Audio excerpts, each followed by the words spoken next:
One of the other things I want to tell you about is through a set of circumstances, Susie's here and Dr. Ani Byers is here, and a past recipient of a very special award is here. So this is the highest award a conservation person can get within the international profession here worldwide. And tonight, right now, because Dr. Ellis is unable to make the meeting in a few weeks, she's going to be awarded the Ulie Seal Award for Conservation. Doc received it a couple of years ago for all of his conservation work over the course of his career, and now Dr. Ellis is going to receive it. So if I could have Dr. Simmons and Dr. Byers come up to make the presentation.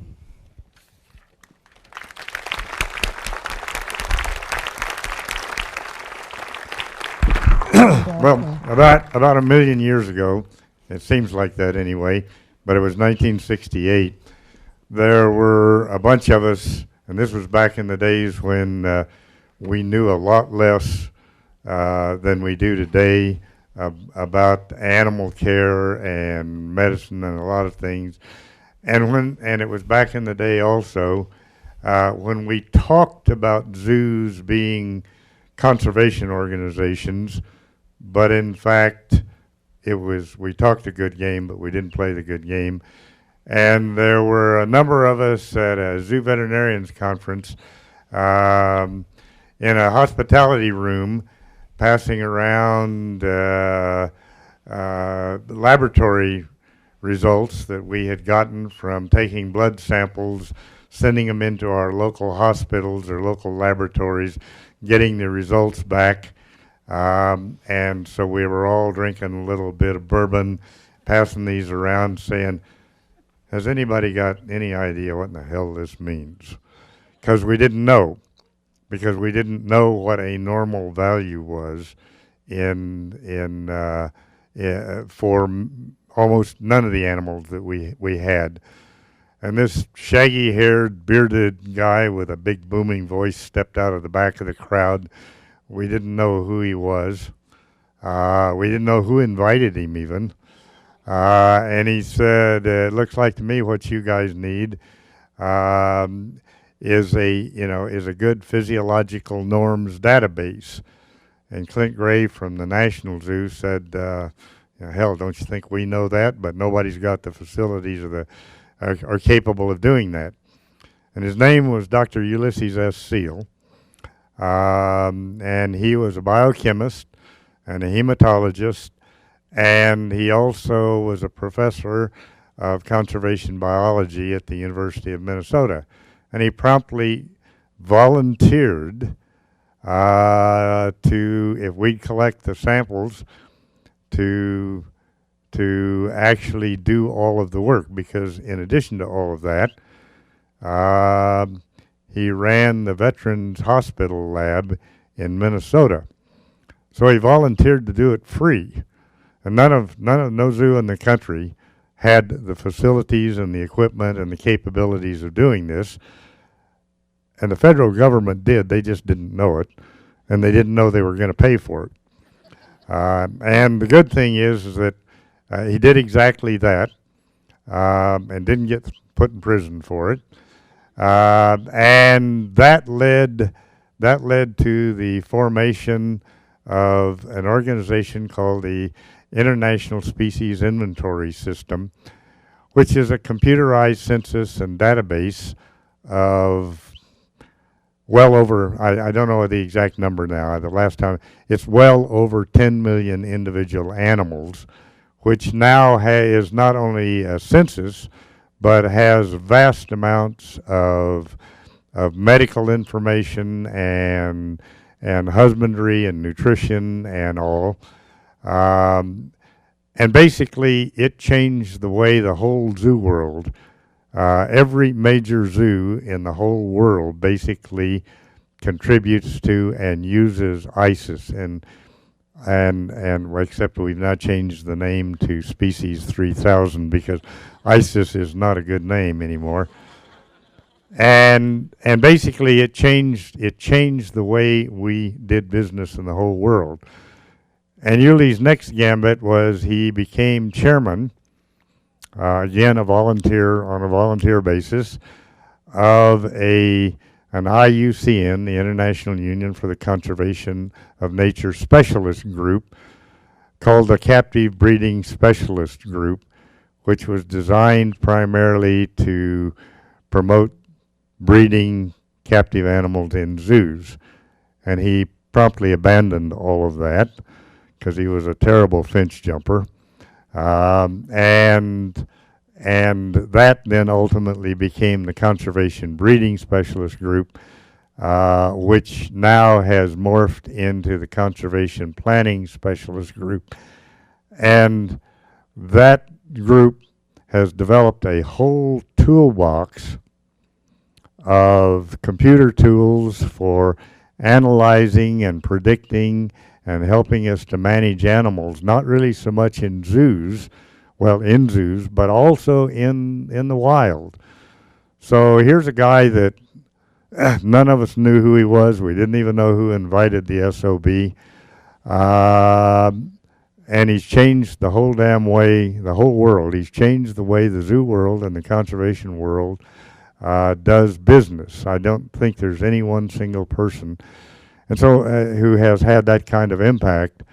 And I'm telling you this because, you know, outside of a few people that know him and have worked with him, and both Susie and Ani and I had the pleasure of working with Ulie from the very beginning, would know what the Ulysses S. Seal Innovation in Conservation Award. Ulie was an innovator. He was constantly bringing up new processes, new programs, new computer tools. Mostly we didn't understand what he was trying to do, but because he'd been so successful, we went along with it. And you know, here's a single guy who changed the way the world did business. And so after he passed away in 2003, we thought that one of the things that we should do was to create an award in his honor. And so it is the Ulysses S. Seal Innovation in Conservation Award. And we award it every 2 years. And it doesn't simply go to somebody who's sat behind a desk and has got a big name. It goes only to people who have been innovative, who have thought out of the box like Ulie did, who are finch jumpers, and who have actually made a difference and contributed and made a positive difference in the world. And so Ani Byers is the chairman, has replaced Ulie Seal as chairman of the CPSG after all the name changes. And so Ani is going to make the award to our latest recipient who, as I say, you know, these two were teenagers when they started hanging around with Ulie Seal. Thank you. Thank you, Lee. That was perfect. That was a great intro because it is really helpful to have a concept of this man in your head when you listen to what I want to tell you about Susie and why she's the recipient of this award this year. You have already heard her presentation, so you know she's deserving. But for me, it's a particular joy and an honor to present the Ulysses S. Seal Award for Innovation in Conservation to my mentor and my good friend, Dr. Susie Ellis.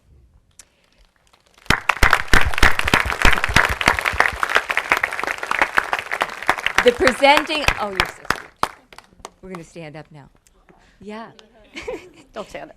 The presenting of this award is proof of something that Susie and I have known for a long time. You can take the girl out of CPSG, but you can't take CPSG out of the girl. Susie has worked in the international conservation arena for over 30 years. Her work has positively impacted not just the rhinos that she talked about tonight, but a whole host of endangered species, including giant pandas and cheetahs, penguins, turtles, and the Iberian lynx, just to name a few. Susie's career, as you heard earlier, began with positions at SeaWorld, the San Diego Zoo, and the Lincoln Park Zoo. After receiving her PhD in comparative psychology, Susie eventually moved to the Minnesota Zoo, where she met the one and only Ulie seal. These were tumultuous times for CPSG, which was then known as CBSG, with Ulie operating in his signature intriguing yet chaotic fashion with boundless energy and generally under serious financial deficit, which he would make up at the end of each year with his personal funds. So prodded by CPSG's executive committee, led by Dr. Lee Simmons, Ulie reluctantly accepted the need for stability, the need to hire a no-nonsense scientist with excellent organizational skills and the energy, confidence, and stubbornness needed to keep up with Ulie's endless drive. Susie Ellis was that person. Ulie and Susie were partners in revolutionizing CPSG. They redefined and professionalized the organization and how it would help and save species. Susie traveled tens of thousands, maybe hundreds of thousands of miles around the globe to tackle some of the world's most challenging conservation issues. Often assisted by bags of M&Ms, she organized and facilitated more than 60 conservation planning processes in 30 countries for mammals, birds, and reptiles and their habitats, applying cutting-edge approaches to participatory species planning. At the same time, Susie built the organization that we know of now as CPSG and the nonprofit that supports it. Her marketing ability, her charm, and her good humor helped to grow the donor network that not only supported a larger number of species conservation workshops, but also the hiring of additional staff. Susie warmly welcomed, trained, supervised, and mentored several employees, including me, enhancing our ability to contribute to CPSG's mission to save endangered species. Also notable is the fact that thanks to CPSG, Susie met her husband, the wonderful Dave Wilt. In 2001, Susie moved from CPSG to Conservation International in Washington, D.C., where for 5 years she oversaw programs in terrestrial and marine biodiversity in conservation in Indonesia and in the Philippines. In 2006, Susie took on the role she has now of executive director of the International Rhino Foundation, which you heard so much about tonight. Under her leadership, the organization has nearly tripled its annual revenue and now supports 16 conservation programs in 7 countries. But most importantly, and what we learned tonight, is that the work of IRF has ensured that the 5 extant rhino species have not gone extinct in spite of this current poaching crisis. Over the span of her career, Susie has worked on projects in more than 40 countries and authored more than 100 publications. She is clearly one of the world's foremost experts on rhino conservation and is often featured in national and international media, speaking of the plight of the rhino. Susie's career has involved taking the best of CPSG and what she learned from Ulie and applying it to her work at Conservation International and now at IRF to positively benefit the wild populations of endangered species to which she has dedicated her life. While Susie carries the best of CPSG with her, she shared the best of herself with all of us, and we are all better for it. I am sure that you will all agree with me and with the whole CPSG family when I say that Dr. Susie Ellis is an exceptionally deserving recipient of the Ulysses S. Seal Award for Innovation in Conservation.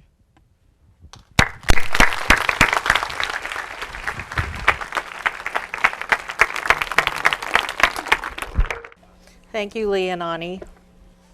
This is such an honor. I worked with Ulie for 10 years, and he really gave me the foundation for everything that I've been able to pull off to date. He taught us gutsy ways of thinking. He helped us to apply science to dissect problems and to develop innovative solutions. He gave us books, he gave us ideas, he converted at least 200 people to the protein-powered diet while we were together.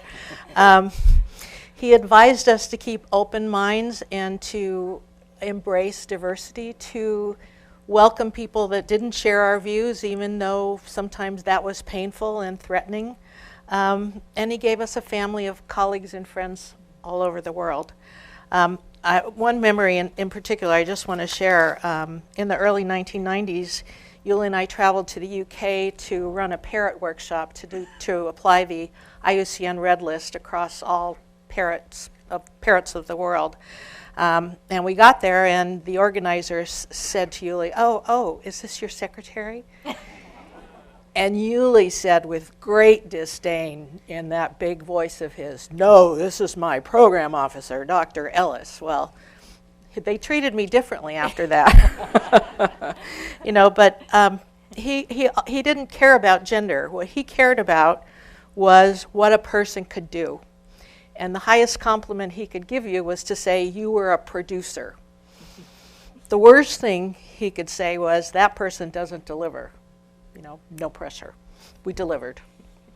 Yeah, and as Ani mentioned, on a personal level, he introduced me to my husband, Dr. Dave Wilt, my 25-year partner, and we've shared lots and lots of conservation adventures. I share this award with him, as well as my sons, Zach and Max, who were without a mom during a lot of their childhood while I was off gallivanting the world with Dr. Seal, and also with my stepdaughter, Chelsea Taft. Professionally, Ulie gave me the world, traveling to more than 30 countries and meeting diverse people that I never would have encountered in my life.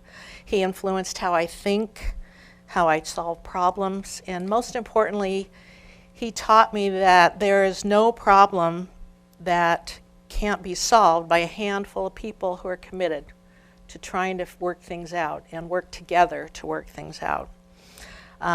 He made us believe it wasn't an option to give anything but our best, and we did. We were staying up till 1 a.m. trying to work on reports and things to not necessarily to please him, but because we felt like that was the best of us, that we felt like that was expected of us. I'm so proud and humbled to receive this award in his honor, and I can hear him saying in that big, booming Southern Baptist voice, "Good show, Susie." That was his offhand but deeply meaningful way of saying he was proud. So thank you very much. Thank you for coming tonight.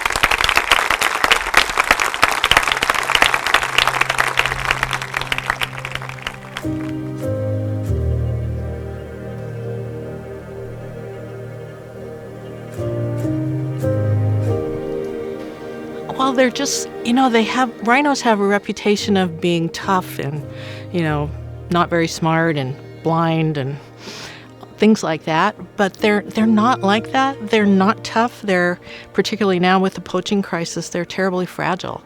And so my background has given me opportunities to work towards conserving them. And the gentleman whose award, in whose honor I was given tonight, really taught me a whole lot about how to do that kind of work. Well, I was bestowed the Ulysses S. Seal Award for Conservation Innovation, and it's an award that was named after my mentor, a man with whom I spent 10 years working in conservation. He taught me new ways of thinking. He taught me how to get different people with very different backgrounds to work together to solve problems, and really opened up the world to me, giving me the opportunity to travel more than 30 countries working on really tough conservation problems. Well, it's like the Ulie seal of approval. You know, it's like good housekeeping seal of approval for conservation. I think he would be very proud to know that I received the award, because we had a very special relationship and a difficult relationship, as often happens between mentors and mentees. We had a lot of history and a lot of adventures all over the place.